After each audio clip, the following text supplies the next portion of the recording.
Imagine walking out to your private docks, something you paid for, maintain, and legally only to find a total stranger sunbathing on it like he owns the place. That's exactly what happened to me. And no, this wasn't some tourist who got lost or a friendly neighbor asking permission. This was Karen's uncle. Yeah, Karen. You know, the type entitled, loud, and absolutely convinced the world revolves around her. She actually told her uncle he could use my dock as if it were hers to give away. No heads up, no request. Just a smug smile and a he's family excuse. Now, before this, I had already dealt with Karen's nonsense. She's that neighbor who thinks the neighborhood rules don't apply to her. She's rearranged communal garden space, started petty arguments over trash bins, and once told me my backyard plants were too wild-looking. But this, giving away my dock, that was a new level of audacity even for her. When I politely confronted the uncle and explained the dock was private, he just shrugged and said, "Talk to Karen." Like that was supposed to mean something? The nerve. So I went to Karen, thinking, surely there was a misunderstanding. Nope, she doubled down, claiming the dock wasn't really being used, so she let her uncle enjoy it. Just like that. As if my property was some kind of community picnic bench. That's when I decided enough was enough. If they were going to treat my dock like a free-for-all, I was going to remind them whose name was actually on the deed. And let's just say, what happened next? Karen definitely didn't see it coming. Neither did her uncle, who was still lounging on it when things ... started moving. You won't believe how fast someone can scramble when their borrowed dock suddenly isn't where they left it. So here's a little more context to help you understand just how wild this whole thing really was. I bought this lakeside property a couple of years ago after saving for what felt like forever. The dock came with it, built solid and extending out just far enough for my boat. It's not some flimsy piece of wood floating around, it's registered, privately owned, and legally mine. I even have paperwork from the city confirming it. I take pride in it. I pressure wash it every spring, stain the wood every other year, and I've even added a small bench and fishing rod holders. It's a piece of peace for me. That dock is where I go to breathe. Karen moved in about a year after I did. Right away, she started pushing boundaries, literally. First, it was her trash cans drifting over into my driveway. Then, it was her dog using my yard like it was his bathroom. I let the little stuff go at first, trying to keep the peace. But then she started recommending I trim my hedges lower, repaint my fence, and even suggested I remove the wind chimes because they bothered her cat. I'm serious, but nothing compared to this dock situation. I first noticed something was off when I saw footprints on the dock, muddy ones that clearly weren't mine. Then a folded towel appeared, then a cooler. And finally, a man I'd never seen before posted up like he was at some lakeside resort. Turns out, that was Karen's uncle visiting from out of town. She'd told him to make himself at home and pointed him straight to my dock. The worst part? She acted like I was being dramatic. She even said, "It's just a dock, calm down." But the truth is, it wasn't about the dock, it was about the principle. And I knew if I didn't do something soon, Karen would keep pushing until there was nothing left that was truly mine. After Karen brushed me off like I was overreacting, something in me snapped, not in an angry, reckless way, but in that quiet, determined kind of way where you realize the line's been crossed too many times. I knew I couldn't just let it slide.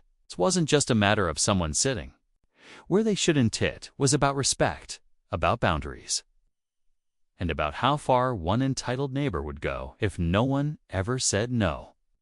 But the tricky part was, Karen knew exactly how to play innocent. She always had this way of making herself sound like the victim, like she was being picked on for simply trying to be neighborly. I started documenting everything. Photos of the uncle on the dock, Time-stamped videos showing him setting up his lounge chair, unpacking snacks, even reading the morning paper like it was his usual spot. I wasn't trying to stir drama, just wanted proof in case things got ugly. And let me tell you, they were heading that way fast. To make things even weirder, a few other neighbors started noticing the uncle too. One even asked if I had started renting out my dock. That's when I realized Karen wasn't just bending reality for herself. She was shaping a whole new narrative for the people around us. Word was spreading that Karen's uncle was using the family dock like it was some shared community thing. Family dock. It was like a rumor born out of entitlement. Meanwhile, the uncle wasn't exactly innocent in all this. He started acting like he owned the place. Once, he shouted at my cousin, who came to fish with me, telling him he wasn't allowed on his dock because Karen had said so. My own cousin. That was the moment I knew this wasn't just an inconvenience, it was becoming a takeover. And as calm as I tried to be, I could feel the pressure building. Something had to give, and soon. The next morning, I drove straight to the county records office with Jake. We asked to see the original property files, the ones submitted before any zoning changes had been logged. The clerk hesitated, said those files were digitally archived and restricted, but after Jake flashed his credentials and explained the situation, we were granted limited access. What we found hit like a lightning bolt. Hidden in the metadata of an old PDF was a revision log. Someone had edited the boundary maps manually, then saved them under the same file name. It was sloppy, and it left a trace. The username linked to those edits. It's the same former HOA official Karen always quoted. But the twist: the document edits were made after he had resigned, meaning someone else had logged in under his name. Someone with access, it clicked. Karen back at the lake, neighbors had started gathering near the dock. Word had spread about the complaint. And Karen was standing front and center, holding a folder like it was a sacred book. She was rallying people, telling them the land was in legal limbo and that I was threatening their way of life. It would have worked too until Jake and I showed up. I didn't say much. I just handed the printed evidence to the same officer from before. He reviewed it carefully, then looked at Karen and asked if she'd like to explain how her Wi-Fi account had accessed restricted county records. Her face went blank. Silent, the crowd grew quiet. She tried to deny it, blamed it on her late mentor. But it was clear now Karen hadn't just tried to stop me. She'd manipulated documents, spread false claims, and nearly wrecked the integrity of the whole sale. The officer didn't arrest her on the spot, but he did say an investigation would follow. The neighborhood was stunned, and just when it seemed over, a woman from the back stepped forward. Quiet, older, familiar face. She introduced herself as the original developer's daughter and revealed that Karen wasn't even supposed to be living there. Her lease had expired a year ago. She'd been squatting ever since.